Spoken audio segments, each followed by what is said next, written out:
Hey, hello, and a very warm welcome to the 40th anniversary Charlie Marx Show. Well, when I say 40th anniversary, what I really should say is the 40th show. It's been a labour of quite like, but we got here, and to add sprinkles to the whole event, we are only a few thousand subscribers away from a few thousand subscribers, and that's all thanks to you out there. As we get older, we realise what's important in our lives. Where trinkets and possessions were once the main aim of life, we start to look at what should really be important to us. And as the old saying goes, your health is your wealth.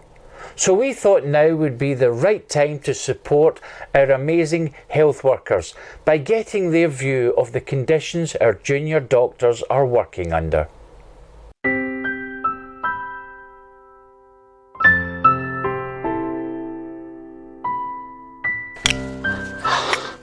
Hello, I'm Georgie, a junior doctor, and I want to talk to you about doctory things. And if I have time, TikTok. I work in a hospital and I have to get up very, very early so my mummy can make me breakfast. I sometimes have cornflakes or sometimes I have Cocoa Pops, but I'm not allowed Cocoa Pops all the time because mummy says it makes me have a runny bottom. I then get a lift to the hospital by my mummy's friend Gavin. Gavin must get up very early, about 3 minutes before 5 o'clock, because he's always there in mummy's house. My daddy doesn't like Gavin and he says that mummy is a tart. But I said, no daddy, mummy doesn't look anything like a cake. Anyway, Gavin straps me into the booster seat in the back of the car, and when I'm older, he said I could sit in the front. When I get to the hospital, I hang my jacket up on the hook with my name on it and a picture of a daffodil, and then I put my packed lunch on the lunch table. After I do all that, a nurse brings me my worksheets. I have to do at least 3 operations before playtime, or I have to stay in later. I then go into the theatre, which isn't a place they put pantomimes on, but a big room with lots and lots of lights and sharp things that I'm not allowed to touch. Because I'm a junior doctor, I'm only allowed to do heart operations, but I get scared that one time I'm going to put a metal thing inside somebody's body and there will be a buzzing sound and their nose will light up red. It's then playtime and I get to go to the tuck shop where I am allowed to buy 2 chews and a juice box. And with my friends, we either swap football stickers or play kiss, cuddle or torture. Sometimes I think we should really invite the girls to play with us. Oh, and then the bell rings and it's time to do the rounds in the wards. I visit all the sick people and tell them that they will get an operation either later that day or in 12 years when they've cleaned the backlog. There are so many sick people and my mummy says that if any of them cough, then I have to tell them to cover their mouths or I might get their germs, and getting germs is very, very bad. It takes ages to go round every patient and I get very, very tired. But luckily after the rounds it's nap time. After nap time we all watch CBeebies and then the matron reads us a story. Sometimes I fall asleep but I'm not supposed to. Then after story time the bell goes and it's time to go home. Sometimes I have homework which I don't like and then mummy gives me my bath and I have dinner and then go to bed. I always ask to stay up for 5 minutes more, but Gavin says I have to go to bed as he wants to play Twister with mummy. I ask if I can play, but he says no. I got to go to bed. I go to bed, but I always have my nightlight on, and I lie in my Superman pajamas and think about how I'm supposed to save up for a new PlayStation when I only get 45 grand a year. A good insight, I'm sure you'll agree. But now it's time to get the latest fake news from around the world and beyond with CM News.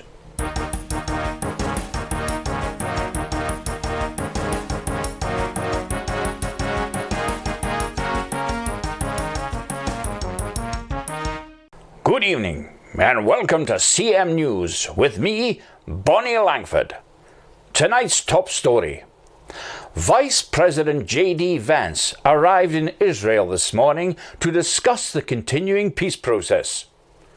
Shots were fired at him from the IDF, Hamas and his own FBI agents. Unfortunately, he was okay. Staying with politics, elections for the new Prime Minister of Ireland have both Bono and Daniel O'Donnell neck and neck. It appears to be close, too close to call, but insiders say that Mr. O'Donnell should win with his policies of free cups of tea and tax relief on jumpers for pensioners, where Bono doesn't have any policies, saying that he still hasn't found what he's looking for. Historians have revealed that the Battle of Trafalgar was not as bloody as many had previously thought. Lord Nelson had Fleet Street and Napoleon had the Strand, when a large wave hit the ship and the entire Monopoly board went up in the air. An office worker in Surrey has taken his employee to court over sexual harassment claims in the workplace. 27-year-old Brian McFadden is suing his current manager, Gerald Holmes, at Asda over the sexual harassment claim, saying that in the 10 years working there, he has never had any harassment. The case continues. A mime who is to give evidence at the Old Bailey today against a gang of serial talkers has been given a gag order by the judge. Each of the 5 serial talkers is to give their defense statements. The case is due to last until sometime in 2029. A group of woke pigs marched in London today protesting to the use of the term piggyback. The protesting oinkers have stated previously that this is a derogatory term and should no longer be used in modern society. From now on, they wish the term to be used instead will be liftybacks. And staying with protests in London, there were more, this time by a group of lift operators who are protesting against pigs with opinions. And finally, the government is to make substantial cuts to the health service by ordering any new equipment from Temu. Due to the length of orders from China, waiting times will rise. And that was the latest news. This is Bonnie Langford for CM News. Good night.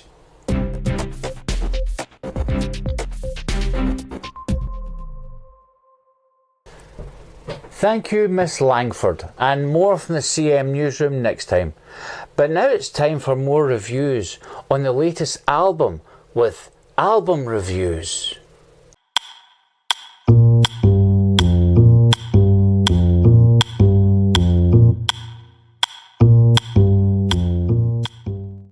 Hi there and welcome to more album reviews. This first album is an excellent heavy metal album, I would say. Yeah, definitely heavy metal at its most heavy. It's very heavy. It's by the group Cutesy and Fluff, Don't Tread on My Toes. And it's so heavy it actually makes your ears bleed. It does have some very it has some very interesting tracks on it, like Friends Forever and I'll Be Your Pal, I Love You. It has, what was the other ones? It has I Go Crazy Without You, I Love You. It seems to be these bros are, you know, they enjoy working with each other, let's put it that way. Apparently this album took quite long to record because there was a kind of sound the producer was getting in the studio. It was a kind of, I don't understand, I don't know what that was. I think it was something in the tape and they had to redo the whole album again. But yeah, good production on it though. They did leave a couple of the in, so you can check it out. But yeah, Cutesy and Fluff, Don't Tread on My Toes, worth getting. And this album again is a phenomenal album. It's by a band, and the thing about this band is they've decided to bring out their greatest hits album before they'd actually done any albums prior to that. Very clever. So this is Take Twat, Greatest Hits, and it's a very good album. As you can see, the guys in the front, you know. Some of the songs are on the Greatest Hits album. It Only Takes a Minute, Girl, to Press the Button. That is a great lead-off song. Everything Changes But Democracy. Relight the Fire, Over Every Country We Invade. A Million People Under Our Spell. Could It Be Madness? That's, I think, was originally done by Barry Manilow, but slightly different. Shine, a great song, Shine, and in brackets it's Our Faces Are Very Shiny. Never Forget What We've Done to the World. I don't think we can, really. Don't think we can. Back for Good, Measure. Rule the World, Well We Do. Patience Will Get You Nowhere. Now, I'm opposed to bands who bring out a greatest hits album before they've brought out any previous albums, but they are proclaiming that these hits will be their greatest hits. Now you have Donny here. This is Donny. Donny I Didda Trump. Kimmy. That's Kimmy next along. Kimmy Manchild Un. He's a baritone. He was a tenor, but he's wanting more money this time. Elento Rocket Musk. So that's him there, yep. And Vlad, M to the A to the D Putin. He does rapping on it. In fact, if you go into some shops, he will actually be rapping this album, just so that you take it away and give it away as a gift. It's nice. But yeah, his rapping is very good for a white man. Excellent. Take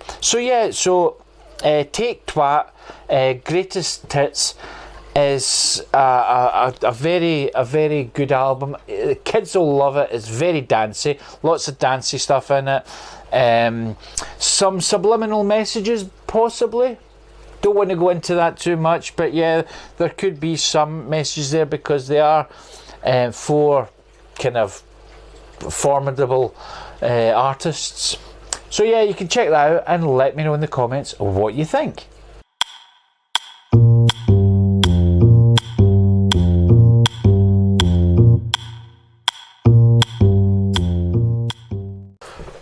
Riveting stuff. In fact, so riveting I don't know why the shipyards don't sponsor us. It's time to get serious now as we play you a report that was recorded earlier in the decade. It's about a man called Roman Charges, a Sudanese refugee who had to hide in the mountains of Essex because of how his religious beliefs conflicted with his boss's ideas of what should constitute as a religious holiday, and what was just having a fly day off. Roman escaped from his captors and ran away from the call centre, leaving his wife and 3 children behind. For his own safety, we shall call him Rodger, and he has asked us to disguise his true voice and identity, so we have an actor talking for him.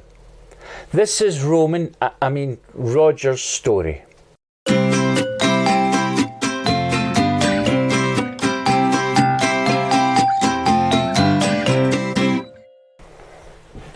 Okay, darling, is this all right for a level for you? Good, yes. And there's not too much bass in my vocal, is there? Because I'm rather deep. And I'm rather deep as it is, and I don't want to sound like Barry White. Fabulous. I'm ready when you are, darling.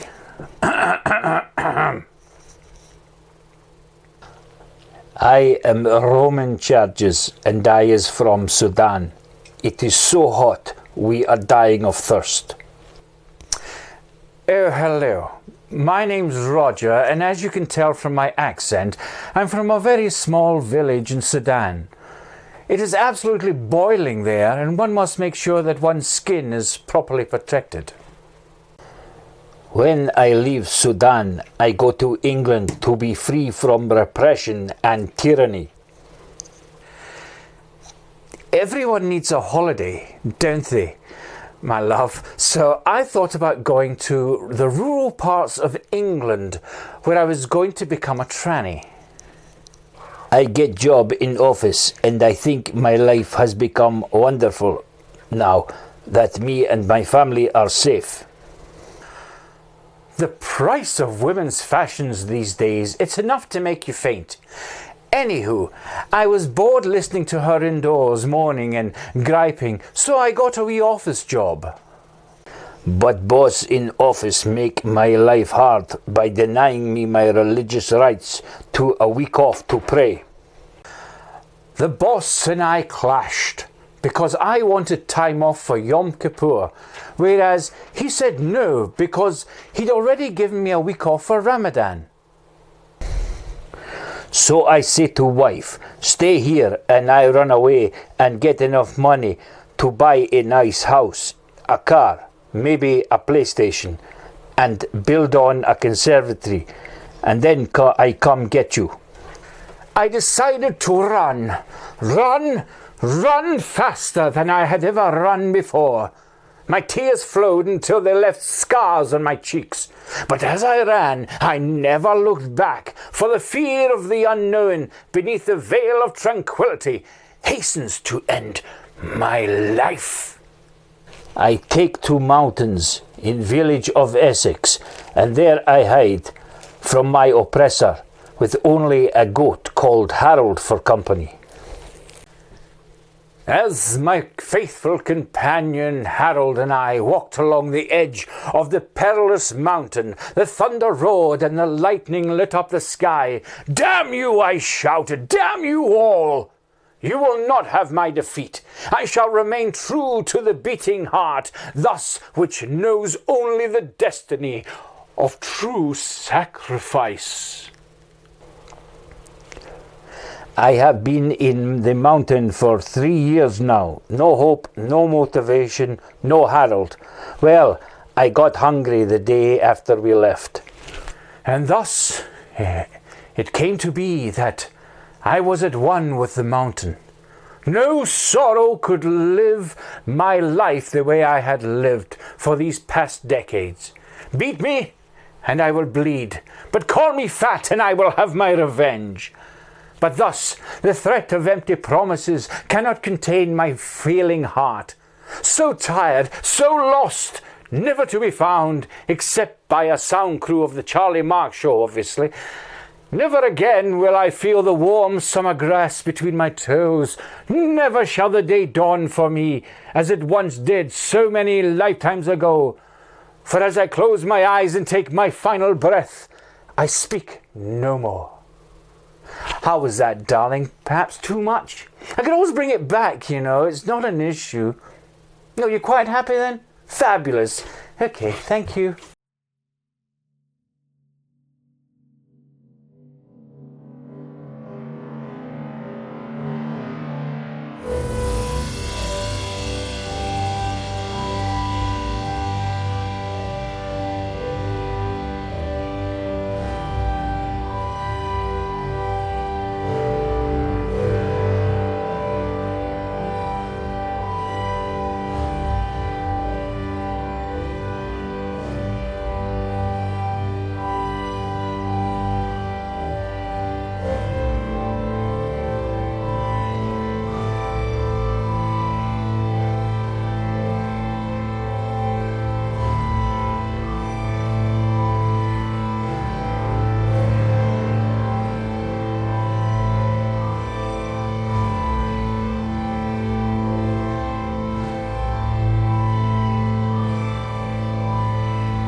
So sad. Well, that's just about time, but let us not depart until we get out more irritations with the Devil's Advocate.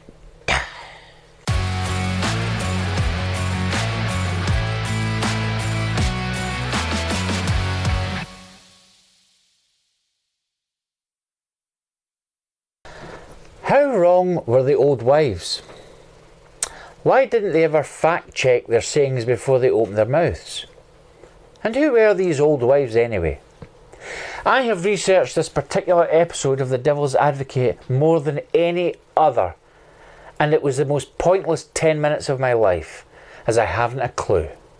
What I did find was a list of these old wives' tales, and I'll leave it up to you to decide whether they are true or just plain bunkum.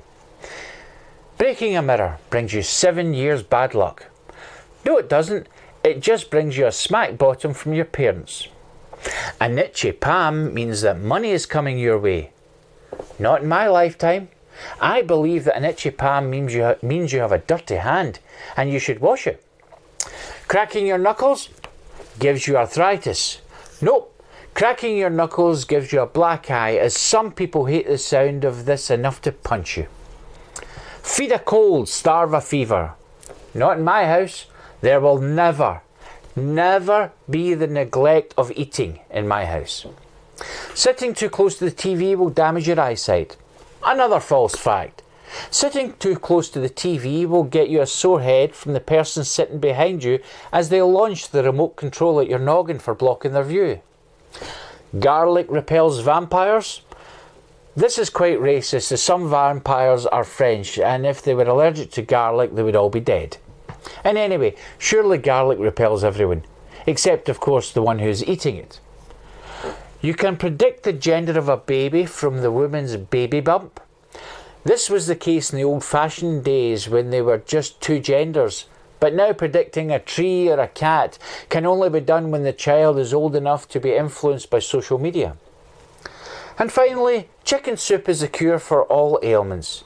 This only applies if the old wife telling it is Jewish and a mother. Thank you for watching the Charlie Marx Show. Please remember to like, subscribe and hit that bell for service if you're posh. You can follow me at www.charliemarx.co.uk, or if I'm walking home from the shops, you can also buy me a pretend coffee, as nothing wakes me faster than a pretend coffee. So if you're not subscribed to the Charlie Marx Show, you will be beaten up by my old wife.